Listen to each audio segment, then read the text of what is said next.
Maintenant que tu es passé à l'action, tu as ta vision, tu sais ce que tu veux, tu connais ta situation, tu l'as acceptée. Ok, donc là, en fait, on recommence. Tu as pris connaissance de ta situation. Tu ne veux plus de cette situation, tu as dit assez, ça n'est assez. Ok. Tu as défini ta vision. C'est-à-dire que tu as l'image dans ta tête, tu as mis cette image dans ta tête et tu as l'image. Ok. Tu as peut-être écrit cette image en quelque part, tu la relis de temps en temps. Ok, super, nickel. Tu as pris considération de tous les événements qui se sont passés avant dans ta vie et tu as tiré des leçons de ces enseignements. Pas en mode oui, c'est de la faute de l'autre. Non, tu prends la responsabilité de ta vie. Tu as pris la responsabilité de ta vie, tu commences à mettre des choses en place, des actions en place. Tu as trouvé un job ou quelque chose qui te permet de générer de l'argent de façon légale. Ok. Donc entre 2000 et 5000 euros, comme j'ai déjà dit. Pourquoi 2000 à 5000 euros? Donc je te conseille d'aller voir la vidéo où j'en parle, comme ça du coup au moins tu seras réglé. Une fois que tout ça, c'est fait, tu passes à l'action à côté. Parce que du coup, ton objectif, c'est d'avoir de la liberté. Tu vas atteindre la liberté. Donc, comme tu veux atteindre la liberté, il te faut des sous. L'argent égale liberté. Aujourd'hui, on va arrêter de se mentir un peu en France. L'argent égale liberté. Si t'as pas d'argent, tu fais rien dans ta vie. Tu vis dehors, tu manges pas, tu dors pas. Les gens portent pas attention à toi, ils en ont rien à foutre. Ok? Donc, maintenant que ça c'est fait, que tu as fait tout ça, tu passes massivement à l'action, tout le temps. Tu es tout le temps à passer à l'action et tu écris tes pensées. Tu fais tout ce qu'il faut, tu travailles. Des fois, tu es stressé, tu vas à la salle, tu évacues ce stress, tu reviens, tu travailles. Le temps. Ok. La difficulté de tout le monde, enfin de la plupart des gens, c'est le temps. Le temps, le temps, le temps, le temps. Au bout d'un moment, on ne peut pas contrôler le temps. Le temps qu'on veuille, il va passer. Tu vois, là, ça fait un moment que je te fais des vidéos. Il est 3h12. 3h12 du matin. Ok. J'ai pas sommeil. J'avais déjà prévu de faire ces vidéos, mais j'avais d'autres trucs à faire aujourd'hui. Donc, c'était sur ma to-do list. Donc là, je suis en train de les faire. Ok. Une après une. Right? Ok. Donc maintenant, qu'est-ce que je veux dire par le temps? De temps en temps, je peux pas le dire autrement, tu vas dormir un peu moins. Je ne te recommande pas de dormir moins, c'est pas du tout ça. Je ne te force pas à dormir moins, mais de temps en temps, tu auras plus de choses à faire ou tu seras sur une tâche compliquée que du coup là, tu as réussi à débloquer la solution. Et bah du coup, tu vas bosser dessus un peu plus tard. Ok? Donc il va falloir accepter ça si tu veux vraiment la liberté. Deuxième chose, il va falloir que tu définisses ton temps. Quand je dis que tu définisses ton temps, je m'explique. Il y a un temps incompressible, comme je dis souvent. Alors, si tu travailles 8 heures dans une journée, sauf si tu travailles vraiment à côté de ton travail, ok.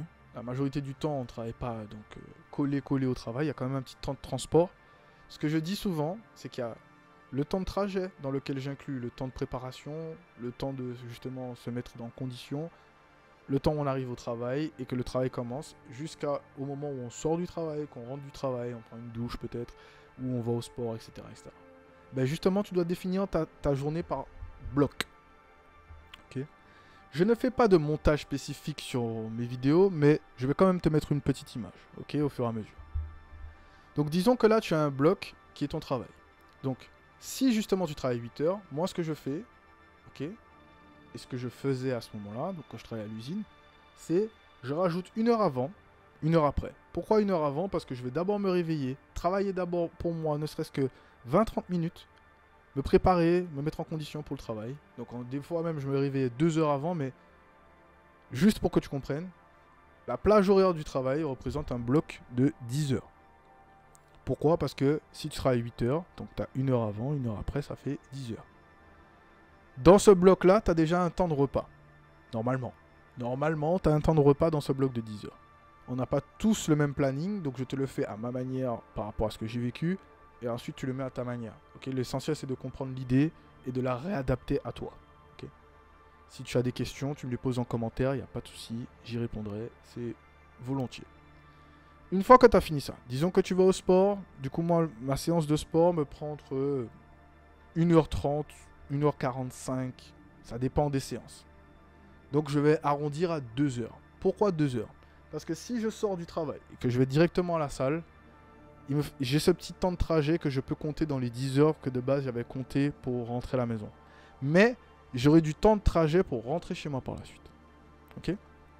Donc 2 heures. Ce qui fait que sur ces 12 heures-là, j'ai fait mon gagne-pain. Donc mon premier gagne-pain pour acheter ma tranquillité de base. Et ensuite, j'ai fait mon exercice mental, qui est le sport. Maintenant que j'ai fait tout ça, qu'est-ce qu'il me faut? Il me faut pouvoir... Alors non, désolé de te décevoir, la détente n'est pas dans mon planning, mais tu peux le mettre si toi tu veux. Moi perso, j'ai pas de moment de détente.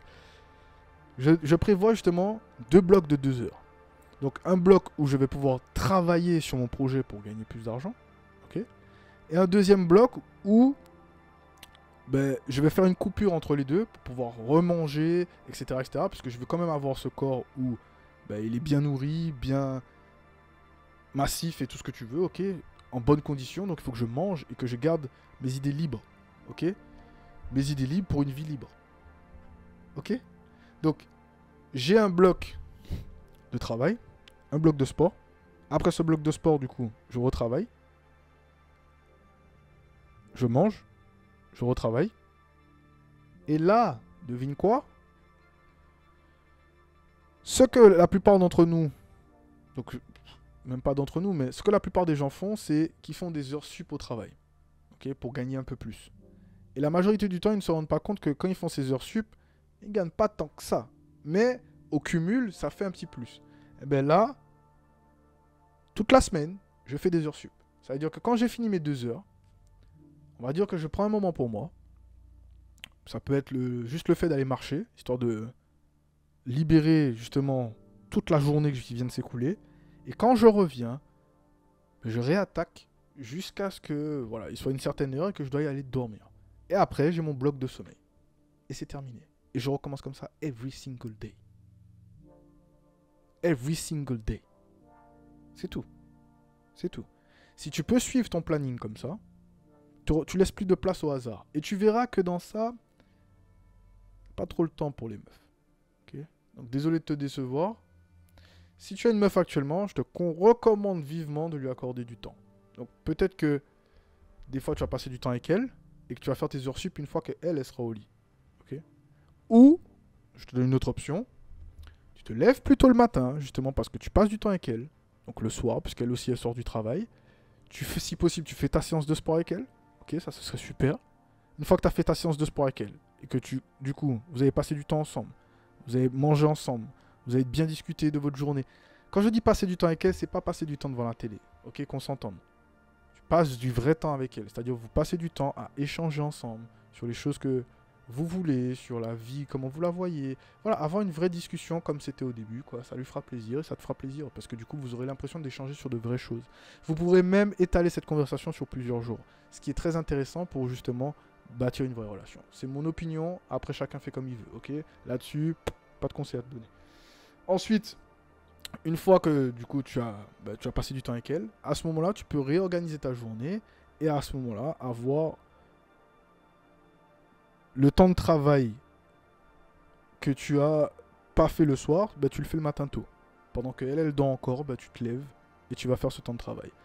Quand tu as ta pause déjeuner, si tu as la possibilité, donc si tu as une pause déjeuner de bureau par exemple, donc qui dure entre 1 heure et 1 heure et demie, dans certains cas ça dure 2 heures pour ceux qui ont des plus longues journées, tu peux justement profiter pour aller à la salle. Si la salle est trop loin, bah, tu ne vas pas à la salle, mais tu peux justement switch. Soit tu vas à la salle, soit du coup Enfin, je prends la salle comme exemple parce que c'est ce que je fais, mais ça peut être n'importe quoi pour toi, si c'est du sport, peu importe ce que tu fais, mais l'idée c'est ça. C'est d'optimiser en fait les blocs. Première partie de la journée, je travaille pour moi, je vais au travail. Ensuite, justement, je m'organise. Est-ce que pendant que je mange, je bosse sur mon projet? Ou est-ce que je vais au sport? Deuxième partie, je travaille, ok, donc salarial. Et ensuite, je réorganise justement le reste de la journée. Maintenant, ok, parce que je voulais que ce soit court, mais là, ça fait déjà un petit moment que la vidéo tourne. Il faut savoir un truc, parce que du coup, je t'ai dit que je vais te donner les éléments pour pouvoir bien agencer ça.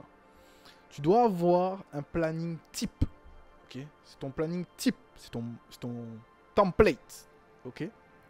Une fois que tu as ce template de planning, tu peux justement mettre en place le fait de agencer ton planning. Parce qu'il y aura des moments où ta famille voudra passer du temps avec toi. Il y aura des moments où ta compagne, peut-être, ou ton compagnon voudra passer du temps avec toi. Et il faudra agencer tout ça. Ok? Donc, tu devras déplacer certains blocs. Mais dans tous les cas, il y a des blocs qui ne doivent pas être effacés. Ils doivent rester là. La famille, ton business, pour atteindre tes objectifs. Et il y a un bloc que tu ne pourras pas bouger. Du coup, c'est celui de ton travail. Ton employeur. Du coup, tu ne peux pas faire ça sauter comme ça. Donc, tu vois que là, il n'y a pas beaucoup de temps que tu peux manager. Mais quand sur 12 heures, tu es déjà pris et qu'il reste 12 heures, tout en sachant qu'il faut que tu dormes, combien de temps tu penses que tu dors réellement? That's the question. Ok? Une fois que tu as fait ça, normalement, il n'y a pas de stress à avoir. Parce que pendant que justement tu as ton temps qui est mis en place, tu sais déjà ce que tu as à faire. Et c'est là où on arrive avec l'organisation complète. Okay? Et c'est ce que je t'explique dans cette vidéo.